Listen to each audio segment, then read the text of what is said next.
একটা project visit করতে যাই দেখলাম যে এই যে পাইল ক্যাপের মাথা, পাইল ক্যাপের ভিতরে যে 4 ইঞ্চি ঢুকে গেছে, এটা না ঢোকায় সমান সমান করে দিচ্ছে। তো এইটা আসলে নিয়ম না, এইভাবে করা যায় না।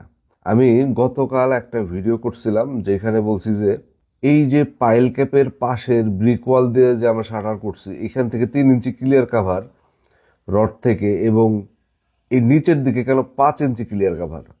এই যে দেখেন, 3 ইঞ্চি গোল 5 ইঞ্চি হাইটের একটা রাউন্ড ব্লক দিয়ে নিচের 5 ইঞ্চি ক্লিয়ার কাভার নিশ্চিত করা হয়েছে। কেন? এইখানে 3 ইঞ্চি, এখানে 5 ইঞ্চি, তাহলে ক্লিয়ার কাভারের পার্থক্য কেন? তো এইটার মেইন কারণটা হলো এই যে পাইল হেডটা যে উপরে বের করে দেওয়া হয়েছে, এইটাই। আর এটা কেন করা হয়? অনেক সময় খেয়াল করলে দেখবেন যে গ্রামের মানুষ বস্তা মাথায় কইরা বাজারে যাইতেছে, সেক্ষেত্রে কি হয়, বস্তাটা যখন মাথার ভিতরে দেওয়া হয় চারপাশে বস্তাটা ডেবে যায়, হ্যাঁ, আর মাথাটা বস্তার ভিতরে ঢুকে যেতে চায়। তো এইখানকার বিষয়টা হয়েছে তাই। তো এই পাইলের যে মাথাটা, পাইল হেডটা, এটা যদি এই ক্যাপের ভিতরে একটু ঢোকাই দেওয়া হয় তাহলে শক্তিশালী একটা সংযোগ তৈরি হয়। তো বিষয়টা হলো তাই। এর জন্য 4 ইঞ্চি, এই যে 4 ইঞ্চি পরিমাণ ঢুকাই দেওয়া হয়েছে ভিতরে। প্রথমে কিন্তু 3 ইঞ্চির একটা সিসি আছে, সিসির পরে 4 ইঞ্চি, আর এই সিসির টপ থেকে রডের ক্লিয়ার কাভার হবে 5 ইঞ্চি। এই হলো মেইন বিষয়।